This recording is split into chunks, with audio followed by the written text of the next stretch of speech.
మీ health condition ఎలా ఉందో మీకు చెప్పాను కదా. అవునండి.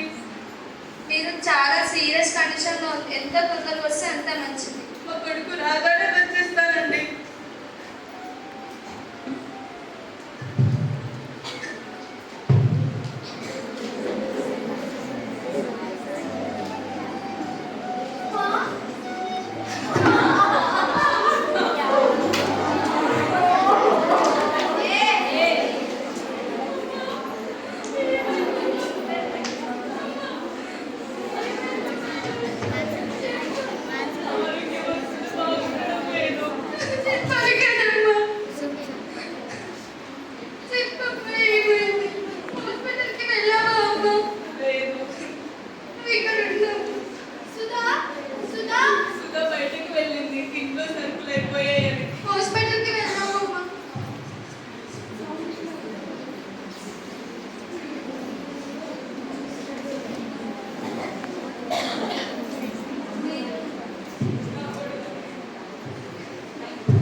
డ్యూటీలో అన్ని ఇంపార్టెంటే కాదనలేదు, ఫ్యామిలీ కూడా ఇంపార్టెంటే కదా.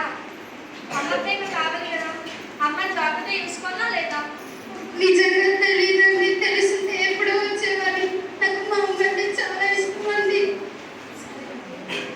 కొంచెం బయటకు కదా.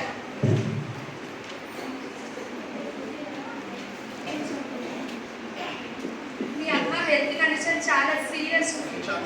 ఎంత తొందరగా ఆపరేషన్ చేస్తే అంత మంచిది. మినిమం 10 లక్షలు. ఇప్పుడైతే ప్రస్తుతం టాబ్లెట్స్ ఇచ్చాను, అవి కంటిన్యూ చేసాను. సరే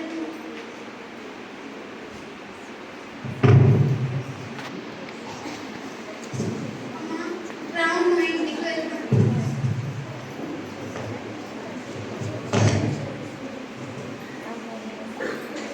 సుధా, సుధా, సుధా, ఎంతసేపు అయిందండి వచ్చి?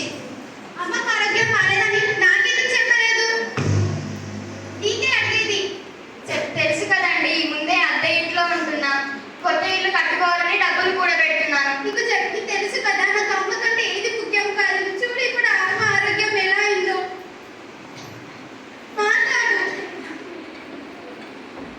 అర్జెంటుగా బ్యాంక్ వెళ్ళి డబ్బులు తీసుకురా. అమ్మకి అర్జెంట్గా ఆపరేషన్ చేయించాలి. అయ్యో, అలా కాదమ్మా. నువ్వు ఇదే చెప్పి రాక ఇంటికి వస్తే చెప్పాల్సినంత చెప్పి తీపించాలి. నేనా? అయినా నాకు ఈ జన్మలో అసలు కొద్దిలు కట్టుకునే బాధనే లేదు కావచ్చు. నీ రోగం పోయి చెప్పి ఉన్నదంతా కూడా చేస్తున్నావు. మరి ఎక్కడికి వెళ్ళను? బయటకు వెళ్ళి చూస్తే ఎన్ని అనాథాశ్రమాలు లేవు. 1,00,000 రూపాయలు పెట్టి ఆపరేషన్ చేస్తే 100 ఏళ్ళు బతుకుతావా? మా అంటే 4 ఏళ్ళు 5 ఏళ్ళు అంతే కదా.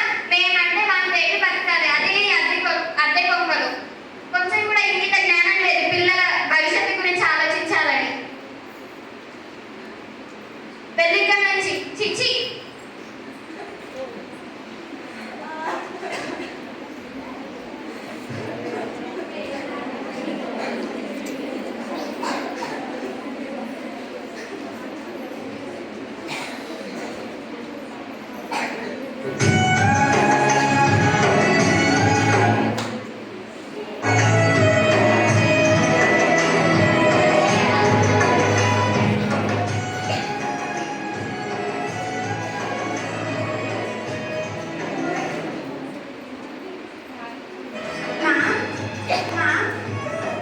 అమ్మా, సుధా, సుధా, ఏంటండి?